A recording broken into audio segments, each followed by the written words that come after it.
Bismillahirrahmanirrahim. Assalamualaikum warahmatullahi wabarakatuh. Ahlan wa sahlan fikum. Fi hadhil fursati thayyibati uridu an atakallama anil faslu rabi' awil wahdah ar-rabi'ah minal kitabi al-lughatul arabiyyah ma'naha wa mabaniha. Wa hadha وهذه الوحدة أو هذا الفصل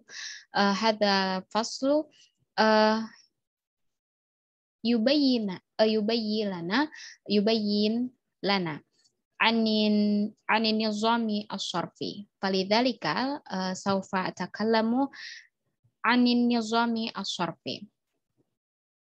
وهذا تقديم لامتحان النهائية. طيب قبل نبدأ البحوثنا دعني أقدم نفسي. اسمي نوني كاميلا وأنا من فصل الألف مستوى الثاني من قسم اللغة والثقافة العربية بجامعة الأزهر إندونيسيا. طيب الأول سوف نتكلم عن التعريف العلم الصرفي. ما هو علم الصرفي؟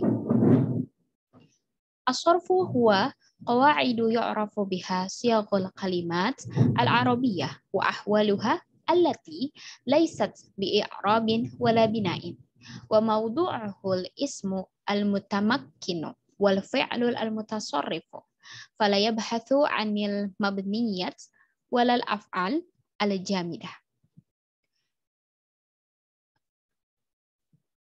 Afan biloghat Indonesia.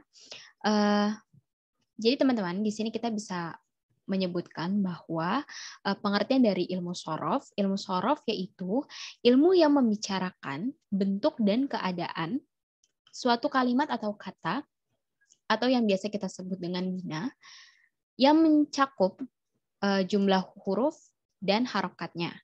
Maksud jumlah huruf di sini mungkin di situ ada mazid atau penambahan dan ada juga pengurangan dari kata tersebut. Afwan, mungkin bukan pengurangan tapi penghilangan dari suatu kata. Kemudian ilmu sorof juga menjelaskan tata cara mengubah suatu kata atau kalimat dari suatu kata dari satu bentuk ke bentuk yang lainnya dengan maksud menghasilkan makna yang kita inginkan atau makna yang berbeda. Mungkin ketika kita ingin menunjukkan kalau kata itu untuk maskulin, maka bentuknya akan berubah ketika kita ingin menunjukkan suatu kata dalam bentuk feminim. Dan itulah yang dibahas dalam ilmu sorof. Tentunya ilmu sorof ini sangat penting dalam bahasa Arab. Maka dari itu ilmu sorof huwa ihda min qawaidi aw mabani al-lughatul arabiyyah. طيب الصفحة التالي كيف يتألف هذا النظام؟ Apa sih bagaimana ilmu sorof ini disusun atau sistem sorof ini disusun? Yang pertama, majmu'ah minal ma'ani as-sorfiyah allati yarji'u ba'duha ila taqsimil kalam wa ya'udu ba'duha akhar ila tasrifis siyaq.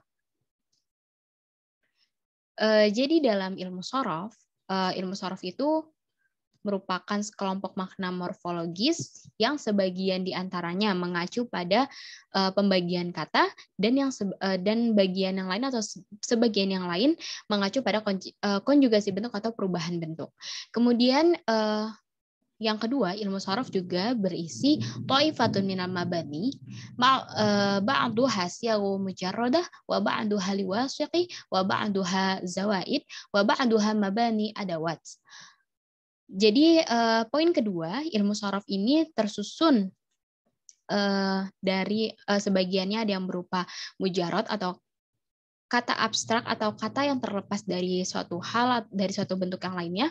Kemudian ilmu sorof juga terdiri dari kata yang bersifat untuk merekatkan, kemudian sorof juga tersusun dari kata-kata yang menambahkan atau yang menghilangkan, dan kata-kata pelengkap. Kemudian poin yang ketiga, ta'ifatun minal alaqat al-adawiyah al-ijabiyah. Kemudian yang ketiga, ilmu sorof ini juga disusun oleh sekelompok ta'ifatun, oleh sekelompok hubungan yang menghubungkan dengan isim, dengan satu isim ke isim yang lain, dari bentuk yang satu dengan ke bentuk yang lain yang berbeda kelompok. Jadi ini adalah penyusun atau ta'aluf min ilmu sorfi atau min hadan nizam. Baik, as-safhah tali taqsimul mabni atau pembagian kata.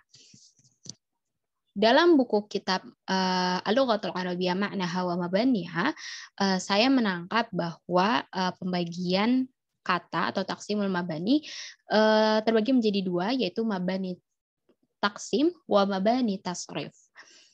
Mabani taksim di bawahnya itu terdapat berbagai bentuk morfologis di mana setiap kata terbentuk, mulai dari kata sifat, kata kerja, kata ganti, kata hubung, kata keterangan, dan lain sebagainya. Sedangkan mabani tasrif atau premis konjugasi dia itu lebih membahas di mana aspek-aspek kesepakatan antara bentuk-bentuk dan perbedaan di antara satu bentuk dengan bentuk yang lainnya. Seperti menunjukkan kata tunggal, kata ganda, atau kata jamak, atau satu kata itu bersifat maskulin atau feminim. Di sini kita bisa menarik kesimpulan ya bahwa mabani taksim lebih membahas tentang kata keterangan, kata sifat, kata kerja, kata hubung, dan lain sebagainya, sedangkan premis konjugasi atau mabani tasrif lebih membahas tentang suatu kata itu diubah dalam bentuk mufrad, kemudian musanna atau ganda, kemudian bagaimana jika kita ubah bentuknya menjadi jamak. Terus bagaimana kita mau mengubah suatu kata dari maskulin ke feminin atau sebaliknya. Toib. As-safhah atali saufa natakalam an aqsamul kalam.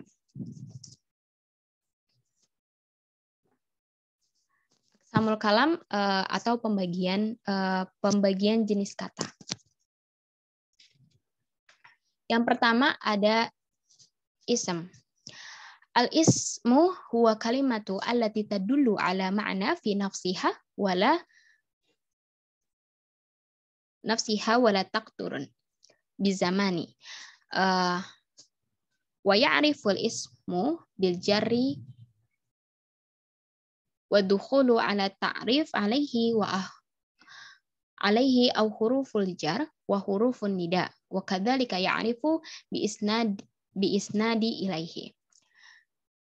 Jadi kata isim atau mungkin kita lebih mengenal dengan kata benda, yaitu adalah suatu kata yang menunjukkan makna itu sendiri tanpa terkait dengan waktu, tanpa terikat dengan keterangan waktu. Kemudian isim terbagi menjadi dua hal yang penting, al-ismu al-jamidah wa al-ismu al-mushtaq. Kalau al-ism al-jamidah yaitu kata benda yang tidak berasal dari orang lain atau dari objek manusia seperti matahari dan lain sebagainya. Dan kalau mushtaq itu yang berasal dari suatu subjek atau dari manusia. Kemudian pembagian kata benda juga bisa berdasarkan bi'atibari adat, mislu mufrad wa musanna wa jama', yaitu pembagian kata benda menurut bilangan itu bisa dari kata tunggal, kata ganda, atau kata jamak atau banyak ya. Kemudian kata benda juga bisa dibagi bi'atibari janas, atau pembagian kata benda juga bisa dibagi berdasarkan janas. Nah, janas ini itu biasanya ada kata benda mudzakkar dan kata benda muannats. Taib as-safha atali saufa natakalam anis-sifah. As-sifah tu'arafu aidan fi lughatil arabiyyah bi ismi an-na'at. Jadi kalimat sifah atau au masyhurun bi na'at fasifatu fil lughah min al-fi'l al-thulathi wa safai haddadi ma hiya asy bidiqatin mutanahiyatin au syaraha ahammi mizatin fihi. Jadi kata sifat adalah kata yang mendefinisikan sesuatu dengan presisi atau menjelaskan sesuatu berdasarkan poin penting di dalamnya. Seperti kita menjelaskan suatu benda, maka kita akan membahas poin penting dari benda tersebut atau suatu hal yang menonjol dari benda tersebut, maka disebut dengan kata sifat. Kemudian as-safhah atali ad-dhamir. Ad-dhamir huwa alladhi madalla ala ghaibah au hudur. Kata ad-dhamir atau kita sebut dengan kata ganti bermakna bahwa kata ganti ini adalah kata yang menunjukkan ketidakhadiran atau kehadiran. Nah, kemudian ad-dhamir dibagi menjadi 3 jenis, yaitu dhamir munfasil, dhamir muttasil, dan dhamir mustatir. Kemudian ada al-khalif. Al-khalif hiya kalimat tasta'milu fi asalib ifsahiyah ay fi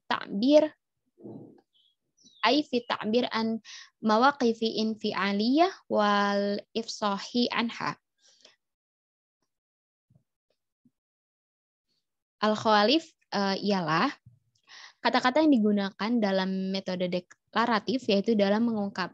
Jadi kata ini berfungsi untuk mengungkapkan sikap emosional dan bagaimana cara mengungkapkannya.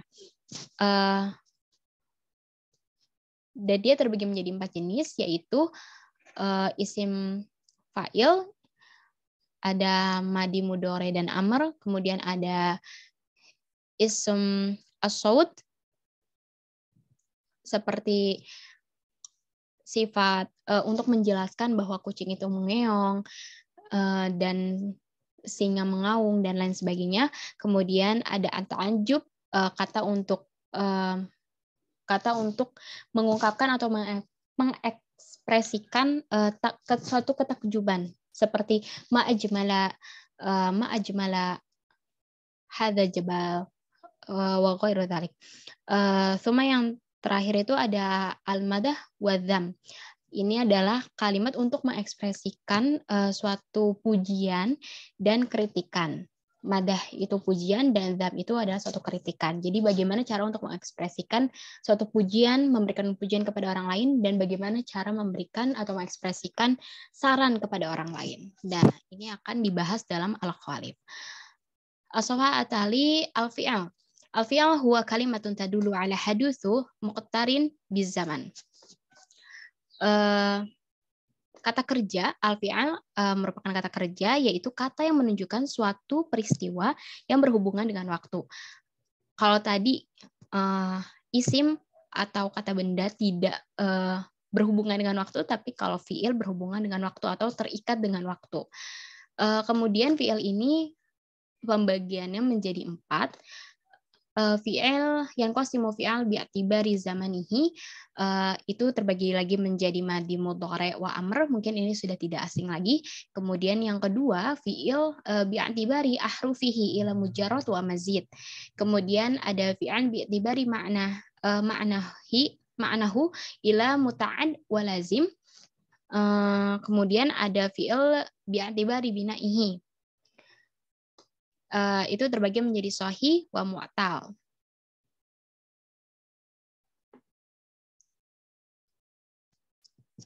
Kemudian ada zorof.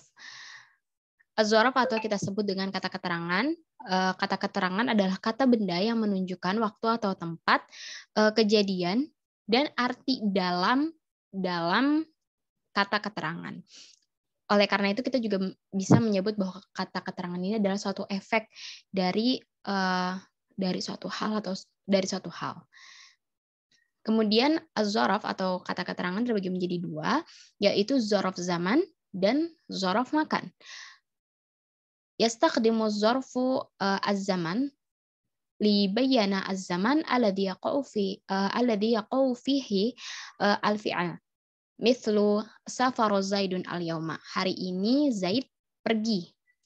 Nah, di sini bisa kita tentukan bahwa zaraf zaman di sini yaitu al-yauma, bahwa kata keterangannya itu ya hari ini Zaid pergi. Kemudian yastakhdimu zaraf makan, jenis zaraf yang kedua yaitu setelah ada zaraf zaman dan zaraf makan, yaitu kata keterangan tempat. Untuk libayani al-makan alladhi yaqa'u fihi al-fi'al. Mithlu jalasa at-talib amama al-muallim. Nah, di sini zaraf makannya itu amama, yang memberi keterangan bahwa seorang murid ini duduk di depan seorang guru. Jadi murid ini duduk di depan gurunya. Nah, di depan ini merupakan zaraf makan. Taib ya asdiqai, hadza minni atlubu afwa minkum. Kathiran minni ja'a minni kathiran minal akhtayat falidzalika atlubu afwa minkum wa syukran ala husni ihtimaikum. Wassalamualaikum warahmatullahi wabarakatuh. Ila liqa.